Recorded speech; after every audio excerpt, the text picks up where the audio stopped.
Elizabeth Warren is saying that we should break up Google. And like, I love her, but she's very misguided. Like, that will not make it better, it'll make it worse, because now all these smaller companies who don't have the same resources that we do will be charged with preventing the next Trump situation. It's like a small company cannot do. And it's like... Today, we bring you a Google insider, a brave man who came forward and brought us a story that will scare you. A couple weeks before the Google insider came forward, Project Veritas secretly recorded with Jen Janai, a Google executive. Janai talks about making sure when people search for things through machine learning algorithms, Google's political agenda is always present. We all got screwed over in 2016. Again, it wasn't just us, it was like people got screwed over, the news media got screwed over, like everybody got screwed over, so now we're rapidly being like, what happened there? How do we prevent it from happening again? Right after Donald Trump won the election in 2016, the company did a complete 180 in what they thought was important. Jen Janai is the head of responsible innovation at Google Global Affairs. She determines policy and ethics for machine learning, or artificial intelligence.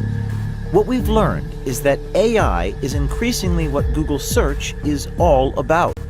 The reason we launched our AI principles is because people were not putting that line in the sand, and they were not saying what is fair and what's equitable. So we're like, well, we are a big company, we're going to say it. Where my definition of fairness and bias specifically talks about historically marginalised communities, and that's who I care about. Communities who are in power and have traditionally been in power are not who I'm solving fairness for. Our definition of fairness is one of those things that we thought would be like obvious and everybody would agree to, and it won't. Like, there are the same people who voted for the current president do not agree with our definition of fairness. Fairness is a dog whistle. It does not mean what you think that it means, and you have to apply doublethink in order to understand what they're really saying. And what they're really saying about fairness is that they have to manipulate their search results so that it gives them their political agenda that they want. And so they have to rebias their algorithms so that they can get their agenda across. And fairness meaning whatever it is that they want to define as fair. You could actually think of fairness as unfair, because it's taking as input the clicks that people are making and then figuring out which signals are being generated from those clicks and which signals it wants to amplify and then also dampen. Men can.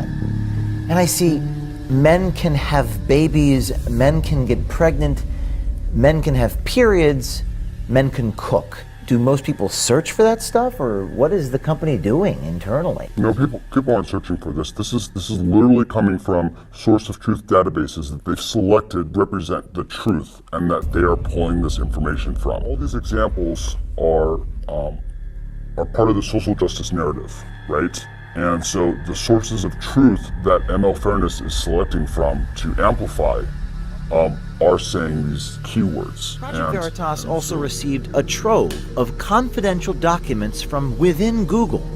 This document is about algorithmic unfairness. It reads, quote, "For example, imagine that a Google image query for CEOs shows predominantly men. Even if it were a factually accurate representation of the world, it would be algorithmic unfairness," unquote.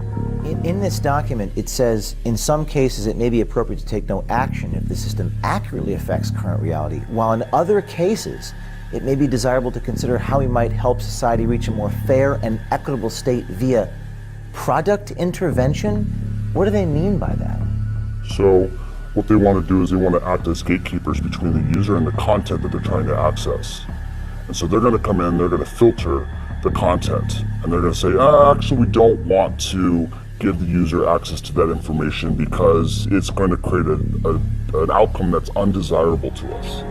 So this was an internal-only Google document which says the goal is to establish, quote, "a single point of truth for definition of news across Google products," unquote. What does this mean? When they mean single point of truth, what they mean is alignment with the narrative. accusations on around the fairness is that we're unfair to conservatives because we are choosing what we define as credible news sources, and those news sources don't necessarily overlap with conservative sources, and so we're getting accusations on fair from one side. Training data are collected and classified. Algorithms are programmed. Media are filtered, ranked, aggregated, and generated. People, like us, are programmed. Sounds like social engineering, not search querying. Politicians on both sides of the aisle debating whether antitrust legislation or other regulations and controls are in order. He got called in front of Congress multiple times and we've not shown up because we were like, we just know they're going to just attack us. Like, we're not going to change our response, we're not going to change our mind.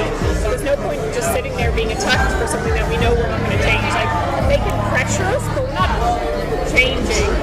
But we also have to be aware of what they're doing and what they're accusing us of. Like I said, like, they could just, like Elizabeth Warren, even I love her, but she's also saying, like, you just have to break up Google and that will solve everything. You have to what? Elizabeth Warren is saying that we should break up Google. And, like, I love her, but she's very misguided. Like, that will not make it better, it'll make it worse, because now all these smaller companies who don't have the same resources that we do will be charged with preventing the next Trump situation. It's like a small company cannot do. They are a highly biased political machine that is bent on never letting somebody like Donald Trump come to power again. 2020 is certainly on top of now my old organisation, Trust and Safety, is top of mind. They've been working on it since 2016 to make sure we're ready for 2020. So training our algorithms, like if 2016 happened again, would the outcome be different? It's unclear what Janai is exactly referring to, but Google's political agenda is undeniable. Google is protected by Section 230 of the Communications Decency Act. It says, quote, "No provider or user of an interactive computer service shall be treated as the publisher or speaker of any information provided by another information content provider," unquote. Meaning, Google is not liable for any content on their platform. They still think that Google is an objective source of information, and it's not.